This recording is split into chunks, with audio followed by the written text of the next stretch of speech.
na, tumakas ka na. Wala ko dito, humingi ka na ng tulong. Sige na. Kaya hindi kita iwan.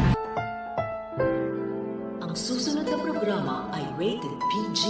Ito ay nangangailangan ng patnubay at gabay ng magulang para sa mga batang manonood.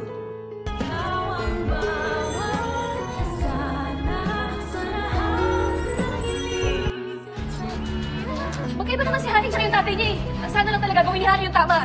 Tuluyan na nga nawala ang tiwala ni Harry kay Carlos matapos niyang malaman na nagsisinungaling pala ito. Makita niya ba naman mismo sa kanyang mga mata ang sinasapit ngayon ng kanyang tita Lynette sa kamay ng kanyang tatay. At feeling ni Harry na igagaya pa yata ni Carlos itong si Lynette dito kay Irene. Kaya naman matapos na makalaga ni Harry si tita Lynette niya at makapagyakapan na sila, ay hindi na nga mag-aaksaya pa ng oras si Harry at ilalabas niya agad ang kanyang tita Lynette sa kwartong yon. Yun nga lang, mapapabagal ang kanilang pagtakas nang dahil sa nahihirapan na palang maglakad itong si Lynette. Kaya naman magpapasya si Harry na pasanin na lang ang kanyang tita Lynette. Yun nga lang, aksidenteng malalaglag sa bulsa ni Harry ang kanyang cellphone at maiiwan ito sa paanan ng hagdan sa loob ng bahay. At mukhang ito pa nga ang magbibigay ng clue kay Carlos na pumasok si Harry sa kanilang bahay at niligtas na nito ang kanyang tita Lynette. Kawawa pa nga itong si Arman kay Carlos dahil mapapagalitan ito ng impacto matapos malaman ni Carlos na ikunento pala nito sa kanyang anak na si Harry ang lahat ng kanyang mga sinabi sa kanya patungkol kay Lynette. Kaya yun na nga naging paraan upang mailigtas ni Harry si tita Lynette niya. Samantala, akala naman talaga nitong si Regan na nakikipagkampihan itong si Harry sa kanyang tatay na si Carlos. Kaya naman sasawayin siya ni Doc Lyndon at sasabihin sa kanya